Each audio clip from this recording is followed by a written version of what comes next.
Hello, அஸ்ஸலாமு அலைக்கும், வணக்கம், ஆய்போன். இந்த முன்னுக்கு ஒரு வீடியோன்னு பார்த்தீங்க தானே, அதை மாதிரி கிறுக்கு வேலை, சைக்கோ வேலை,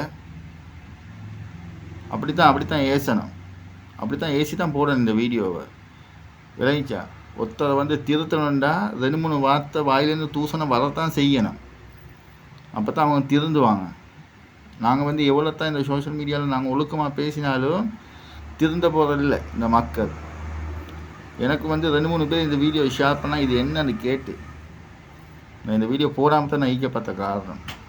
ஆனால் இந்த வீடியோ வந்து மத்தாக்களை எடுத்து இது வேதமாய் பேசி போடுவாங்க. உண்மை சம்பவம் என்னென்னு விளங்கிக் கொள்ளணுமே. இது ஒரு ஃபேக் நியூஸ், அதாவது ப்ராங்க் பண்ணது. வெளிநாட்டில் வச்சு மேடம் அவங்கள வச்சு ப்ராங்க் பண்ணது. இது ஒரு ஃபேக் நியூஸ். இது சரி ஆண்டி, நீங்கள் வந்து ஒரு ஃபன்னுக்கு இந்த வீடியோ போட்டீங்க. அந்த வீடியோ போட்டு நீங்கள் வைக்க உங்களோட ஃபோன் வந்து என்ன செய்வோம் நடந்துருச்சு. ஃபோன் உடஞ்சி ஃபோனில் என்ன செய்வோம் நடந்து ஃபோன் வேலை செய்யாமையே பெய்த்துருச்சு. அப்போ உங்களோட புள்ளியோட நீங்கள் நினச்சி பார்க்க மாட்டீங்களா? உங்களோட குடும்பத்தை நீங்கள் நினச்சி பார்க்க மாட்டீங்களா? உங்களோட சகோதரமாக நினச்சி பார்க்க மாட்டியா? கொஞ்சம் மண்டையில் என்ன களிமண் ஆகிக்குது உண்ட.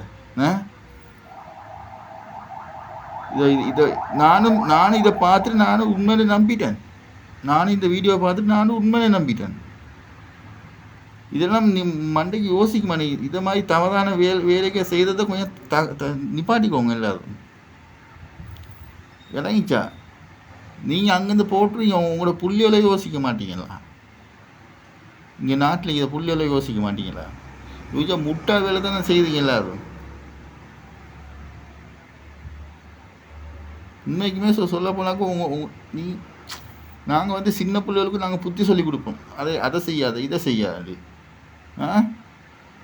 இப்படி ஆட்கள் இப்படி செய்ய போகலை.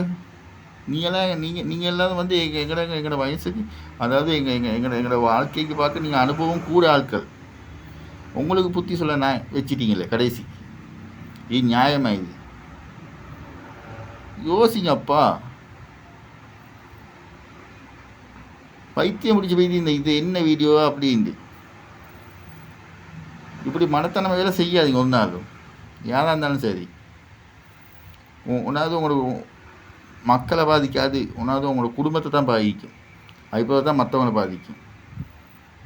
லூஸு.